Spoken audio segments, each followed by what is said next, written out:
Right, to bring it back, because both bikes are away, I'm going to do a cold start on the hairdresser's car. Hey Marty. So let's see how this goes.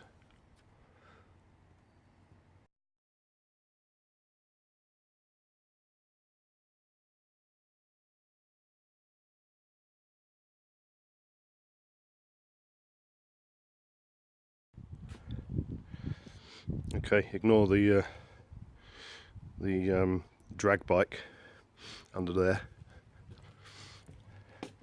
Oh no, it's two wheelie bins and a car cover. Just for a minute I was thinking that might have been a turbocharged Hayabusa. Right, so I haven't started this for probably 3 weeks to a month, which is bad. I normally start this every week. So I'll just get the bonnet open. We'll hook up the jump pack to it to give it a boost, and it will take quite a long time to start because it's carburetor and it's mechanical fuel pump, so it takes forever to get the fuel up into the carburetor. If you use them every day, the fuel is already in the carb from yesterday and they start first time, but this gets started at the moment about once a month, which is bad. I should be doing this once a week. So let's get this opened up and get some bits and pieces ready.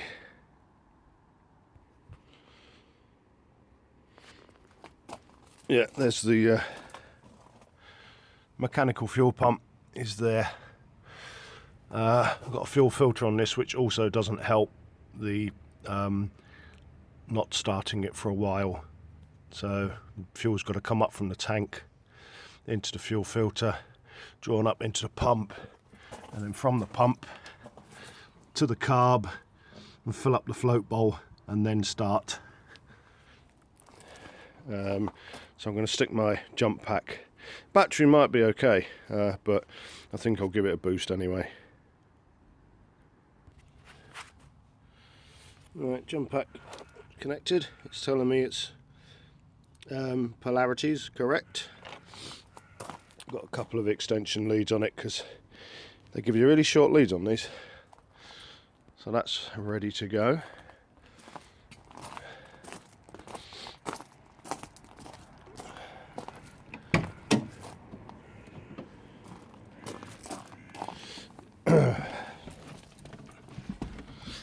It's all steamed up, only since I took the covers off. Right, I'm going to give it a bunch of choke. I'm going to pump like fury on the accelerator pump, although there's no fuel in the float bowl to pump already. Let's see how many turns. I'll put clutch in case there's any resistance, and there we go. We have ignition.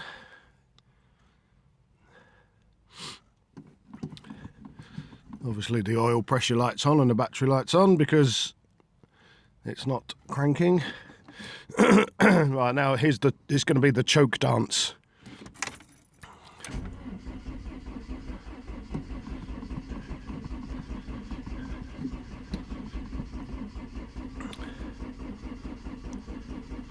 Doesn't sound to me like that jump pack's actually connected.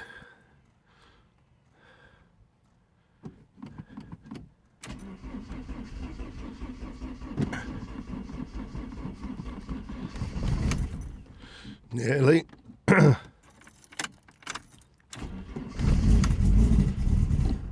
Nearly.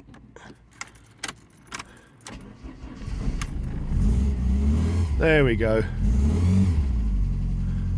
Yeah, I don't think that jump pack was connected. There must have been a bad connection on those terminals, because that should spin over way faster. Well, I'll just play with this until it settles down just nicely. The revs will go down a bit when I take my foot off the clutch. I guess there's a tiny bit of drag on that.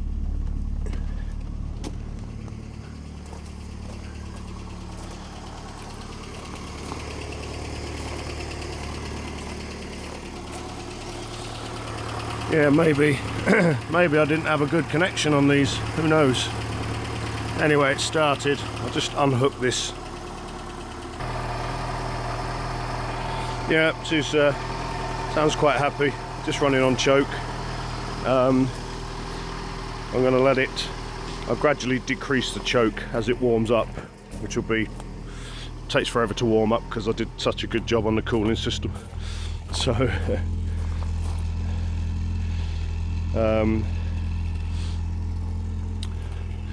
yeah, that's that.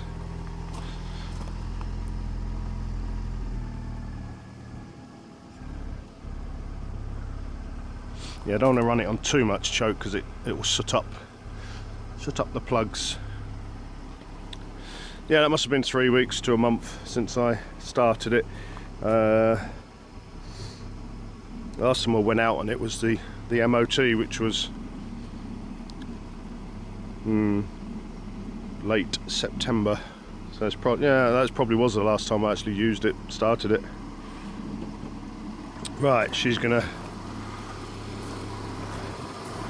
do her thing. I do check the oil and the water and everything before I fire it up, obviously.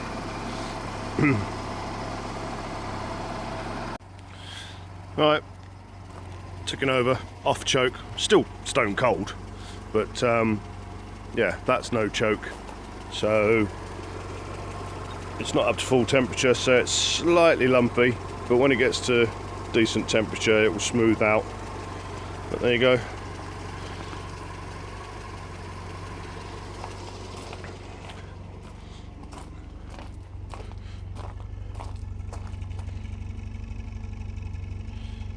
That's a happy car.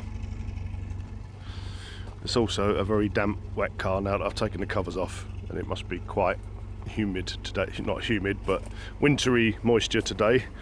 So I'm going to have to hope the sun comes out and dries it off, or I'm going to be out here with a chamois later before I put the covers back on.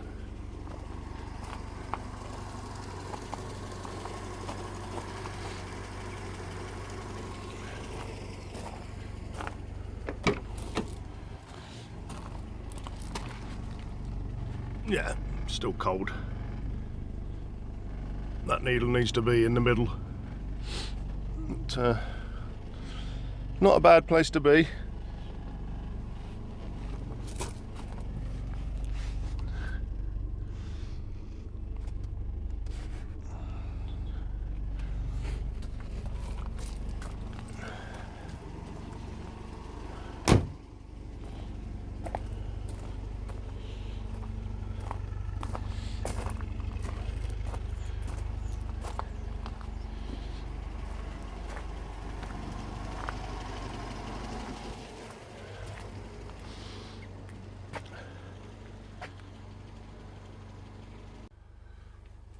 Well, that's that.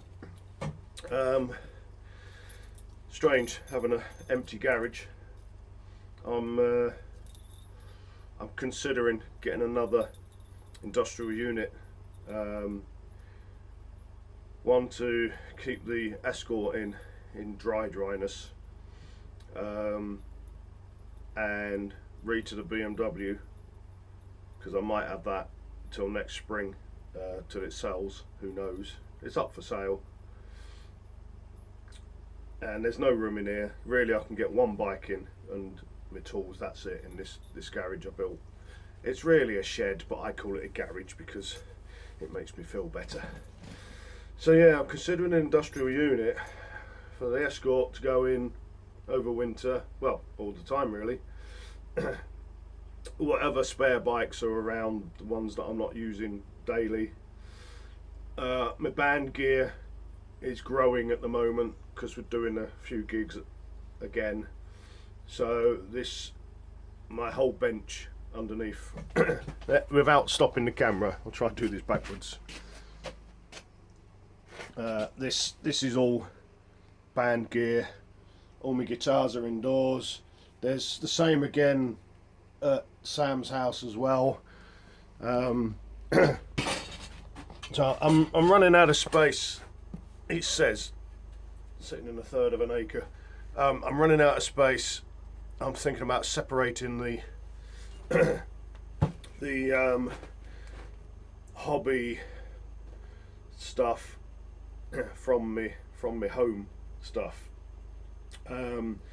Years back, I leased a commercial unit that was already sort of converted into a recording studio and rehearsal room. I had it for I think 5 years. It was a labour of love. I had to have I had 10 or so bands in every week using it just to cover the rent and the astronomical commercial rates and all the everything, all the costs. So I used to have like 10 bands in a week, so I supplied all the equipment. um, Trouble is, I was too soft. I didn't charge enough, and I basically let people take the piss, because they're all my mates. So good mates when they take the piss, isn't it?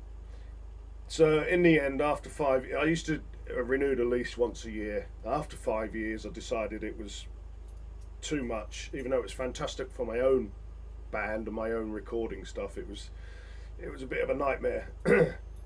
Anyway, so now I'm thinking of another industrial unit that I can put the car in, the bike in, all my band gear securely, and maybe even use it as a rehearsal studio for my band. Maybe have something with a couple of different sections in, one section for vehicles, one excuse me, one section for band, and then what I can do is when I go up to do the band practice once a week or maybe twice a week if I've got my own place, I can pull the vehicles out, start them up, take them back in.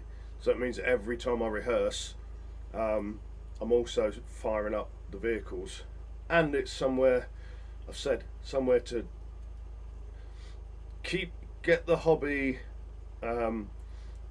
stuff away, but it won't be for general use for everybody in the world. It would just be for me and my band. And the suggestion, Tracy keeps suggesting that we just get a storage unit, hire a storage unit to put the Escort in for the winters. Well, no, sorry, for all time. And I keep saying, no, I like it here because I can go out and start it up. It's okay. The two covers I've got on it do keep it dry. I have to be a bit careful because it's a car that never goes out in the wet. If it gets wet, it will dissolve because it's a 1984 Ford made of soggy cardboard. If it went out, it's actually not. It's solid.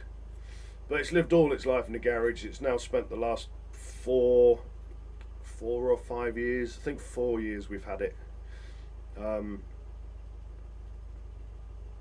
It's spent all that time in my garden under covers, but it's done all right. So there we go. The place where I rehearse now with the band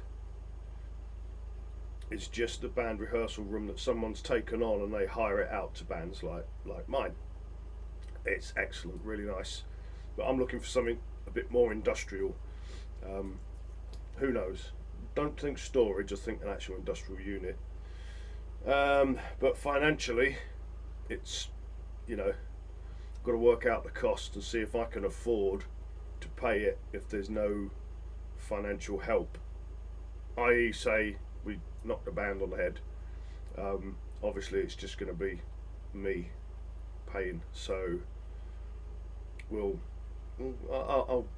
think I've got to that point. Probably inspired by what Del Boy's done. Looking at that, I was thinking, I used to have my own unit where I could do all my own stuff, and it just kept everything away from the house, and it was nice. I'd pop up. It was also, if I was absolutely stumped for something to do, I would just pop up to my studio and go up there and tinker and tidy up and whatever. So yeah, I think Del Boy's move recently has inspired me maybe to do that again, but do it differently, where it's not open to the public. I used to be the only rehearsal studio for I think 30 miles. So everyone used to come to mine, but I didn't charge enough for it. And you know, there's a lot of wear and tear goes into these band rehearsal studios because bands are typically full of nutters. So yeah, anyway, this was about Escort. As usual, I've wafted off on a big tangerine. But anyway, peas and loaf. Thanks again to all my subscribers, everyone who comments. Appreciate it. It's all good fun. So there you go, Marty. I've had my midlife crisis. I've got rid of 2 motorbikes. It's okay, don't panic, I haven't. They're just being repaired. They're coming back. So I've got rid of my motorbikes and I've bought a hairdresser's car. Well, I had the hairdresser's car already. So I thought, thanks Marty, it's prompted me to go and start it up and run it and think about what I'm doing. So, cheers, peas and loaf, up in Springy.